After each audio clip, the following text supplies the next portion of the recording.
Okay, after reviewing last week's game film, overall we were definitely happy that we won 1-0 in the SEC. A lot of areas to improve in. Made some mistakes. We will work very hard this week on correcting those. Playing a very solid San Jose State team. They played very well their first game. They've had a little extra time. I think they played on a Thursday to prepare and rest up. I believe the last time they played a ranked opponent, it was Fresno State, and they actually won the game, so we're going to have to be prepared. We're going to have to play well. Their quarterback was 22 of 25, 3 touchdowns. He throws extremely well. He's got some good targets to throw to. Their defense did a solid job. Their head coach, everywhere he's been, he's won. So we're expecting their best. And like I said first, we're going to have to play better, and we're going to have to improve from week 1 to week 2. Questions? I guess what are some of those things you need to improve on? Just really the overall execution, offensively and defensively and special teams. The great thing about a first game is, that's usually you improve more from the first game to the second game than you do all year, and that's what we have to do. Compared to last year, we made less mistakes, but still there's so many things that, need to be tweaked right there. We need to make sure our alignment's correct, and the things that, allow you to execute a play or a defense or a special teams play. How's the pace of the offense? I know obviously it was with Jeremy and then Nick. Was it where you thought it would be? Or? I was pretty well pleased, especially after we got first downs and we got the ball rolling and our guys lined up quick, and I thought they did a solid job.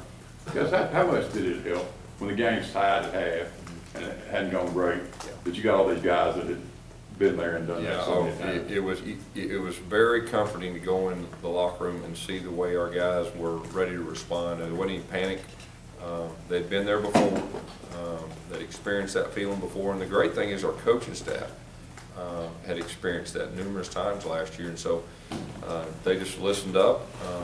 The coaches made some adjustments. They went out there and executed and really raised their level. Because a first game, there's a lot of feeling out time.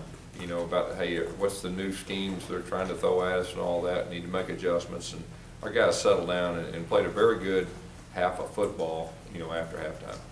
You guys have been very comfortable with Jeremy in practice and even last season, but when he performs at that level in that setting, does that mean he may have a bigger role even than you would initially plan? Well, first of all, we knew pretty much that confirmed what we thought about Jeremy. We've been saying for a long time that he's a very talented quarterback. It was good to see him go out there and perform like that, and we were very impressed as a coaching staff. We said he'd have a role even before that game, and he will. And each week it could possibly be a little different. You talked about Corey Grant's one, and particularly that last touchdown in the middle. Yeah. Corey is, last year he was mainly primarily outside. Now he's really doing a solid job with his inside running. He'll get more and more comfortable as the season goes on. What I liked about Corey is he finished runs. I mean, he was looking to get his pads low and looking to finish and run people over. And so that was, and it was him and Cameron Arspane both. I mean, that was the thing from a running back standpoint that I was proud of. You continue that approach of putting Cameron out there first and then mixing Corey in as you did last year? Yeah, we'll just see. Each game could be different. Like I said, we feel very good about both of them. I know Cameron had a very good first game, but we feel very good about Corey too. Do you feel like that one week to another it might be Corey that has 26 carries and it could be. I mean, we're going into this thing each week, like we said, 1A, and so we feel good about both of them. Gus, how much has Corey improved from a strength standpoint? Corey's always been a strong guy in the weight room. I mean, he's physically strong, and I think he is getting, anytime you run the ball downhill in spring and everything that goes with that, he's getting more comfortable in finishing runs. But he's a very strong young man, and he's getting his pads down low and, not doing a lot of dancing in between the tackles and just hitting it. And so that's made a big difference. Yes, would you talk about Melvin Ray and the impact he's had? Melvin Ray, I was real happy for him Saturday because he has been probably the most consistent receiver that we've had in fall camp.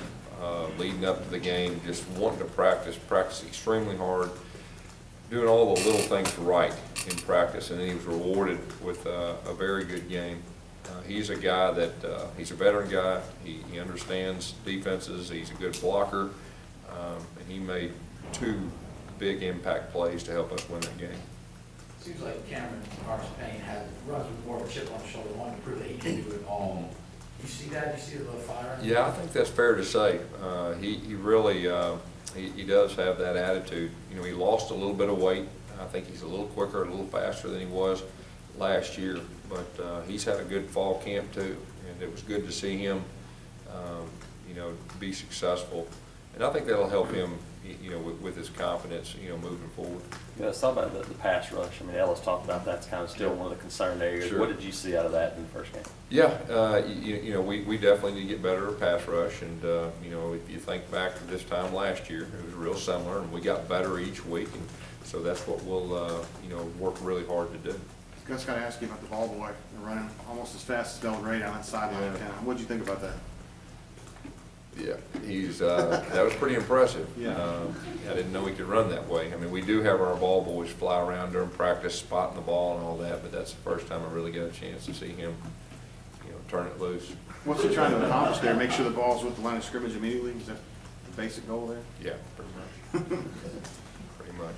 Gus, Ellis talked about some breakdowns kind of in the secondary was part of the issues, tight ends and just miscommunication. That was obviously an issue last year, big games, passing games for opponents. You're going up against a really strong passing team now. What do you have to do to shore that up? Yeah, there's no doubt. We are going against a very good passing team. They were very good last year. Their new quarterback, he looks very good with a very strong arm. The receivers catch the ball, they attack the ball. So that is going to be a challenge this week. There's no doubt. You know, you know, we had a little trouble lining up early. You know, they had some new wrinkles. They were busting out of the huddle real quick, doing some things, and then our guys settled down in the second half. You know, once that we kind of figured out what their plan was and different things like that. How was the communication on the left side of the line Saturday? I thought the communication was good. Anytime, even if you got veteran guys, if you move, like Chad Slade moved from right to left, or just the opposite, and then Avery, you move from right tackle to right guard, right there. There's going to be some growing things that you have to go through with communication, and each game, as long as we stay healthy, I feel like we'll get better and better. You can do so much in practice, but in games, you don't know what you're going to get. And so guys have to make adjustments. But I think overall for the first game, working beside new people, I felt pretty good overall. And the great thing is that they want to get better, and they have that attitude. So, you know, if they stay healthy, they'll have a chance to be a really good line. Gus, in this kind of game, do you try to stretch and do things differently? With all due respect to San Jose State, but do things differently offensively, defensively to see what you have or what you might have? No, we're going to do exactly what we feel like gives us the best chance of winning. I mean, we're approaching this game just like it was last week. I mean, it's we got to figure out a way to get better each week, each practice, each week. We're going to do what we do. We got to get better, and that's the way we're approaching it. There won't be anything that changes or not play these guys as much. No, we're going at this thing. And we're going to try to get better from week 1 to week 2. How much on the defensive line are y'all still kind of experimenting the right picks inside, outside? Well, you know, Coach G rotates guys just like he did last year, trying to, you know, keep guys fresh and all that. And so we'll do the same thing. And, you know, as the season gets going, you know, you could see a little different things just like we did last year. But, you know, we'll still rotate guys to keep them fresh. Duke had one of the most prolific days for wide receiver here in quite some time.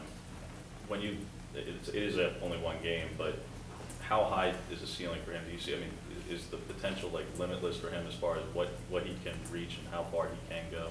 Well, he's very talented, and we saw that in the spring, we saw that in the fall camp. You know, I was happy for him that he was able to transition his success in practice to the field. You know, it's like anything else, the more comfortable that he feels in our offense. That's the first time he's really got out there in a full-fledged game and everything that goes with that. So I really believe he'll get more comfortable as he goes. But he definitely had an outstanding game. Is there a guy he reminds you of, just that big body that's able to work in that inside role in your offense? He's a little bit different probably than we've had in the past. You know, I've had speed guys or big guys and all that, but he's probably a little bit different. What about Quan Bray there in the Wildcats, all one snap? What led you to put him back there? Is it speed? Is it looseness? Well, you know, Quan played some quarterback in high school. When he was a true freshman, when I was here before as a coordinator, you know, he worked a lot in the Wildcat, and I trust him with the ball. He can do a lot of different things, and you know, I think everybody saw on his punt returns. I mean, he really did a solid job with that. So he is he's a guy that we trust. He's a senior. He gives us a lot of versatility. Stats of McEnroe Alexander for the rest of the season. What's that? Stats of McEnroe Alexander. Yeah, he's practicing, and just like everybody else, and we'll see what happens. You know, everybody's got to earn their way on the field. Gus, I know you mentioned every week that you kind of change the game plan depending on how the defense is playing you, but considering Nick only threw 6 passes, do you kind of feel like you're going to let him kind of air it out a little bit more to see what he can do? Yeah, like I said all offseason, our goal is to be more balanced, and it just so happened that we were successful doing a few things. And so, you know, as a coach, you just keep doing, if something's working, you keep doing it, just like Jeremy throwing the ball.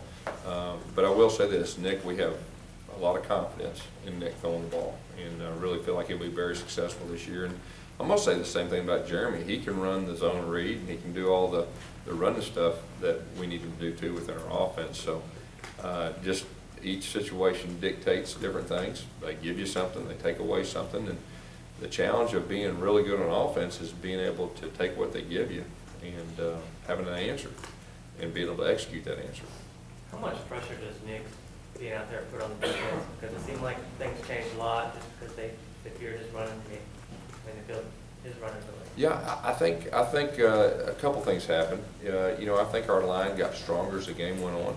I think obviously when Nick's on the field, they were concerned about him probably on the edge, and it opened up some alleys for our run game. But you know, he did a solid job, and you know, even in the passing game, I think what we have a drop.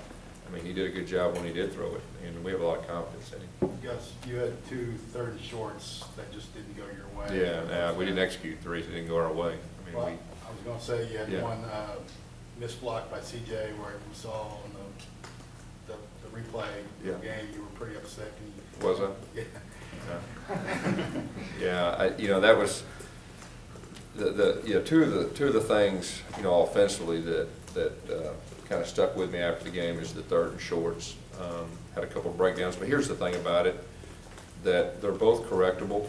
They did catch us on a stunt, a pretty good disguise of a stunt on the second one right there, but you know, that's just a matter of our line coming together, getting used to work together, getting experience and all that. And we had some new guys in some new positions, you know, and there's no doubt that we'll get those corrected. And but that was probably one of the sore spots, you know, from my standpoint, the 2 3rd and shorts. But we'll get it corrected. Robinson threes, he's a knack for making those kind of flashy plays. Is that something that a player just has? Yeah, you know, he's an impact player. There's no doubt. You know, last year he made a lot of big plays for us, and he made a couple big plays, not just the one he hit the quarterback, but he also caused a fumble. We didn't get it, but it was a very good angle he took in the way he finished the play. Gus, this staff has done a really good job of making halftime adjustments. Can you kind of take us inside the locker room? What's that like? Is it calm? Is it chaotic at times? Or you guys seem to do a good job of working? No, you know, the goal is to be very calm. We let our players, you know, use the restroom, get watered up, get checked out, whatever, and our coaches have about a 6-7 minute span that, you know, we talk through things, and offensive staff, defensive staff gets together, make our adjustments, go out there, and we have about a 6-minute window to get with our players and make the adjustments, and they go out there. You know, a lot of time, you know, our players deserve a lot of credit because coaches can have all the adjustments they want. The players have to go out there and execute the adjustments. So, you know, I was very proud of our players on both sides. Anything else? All right, Coach. Thank you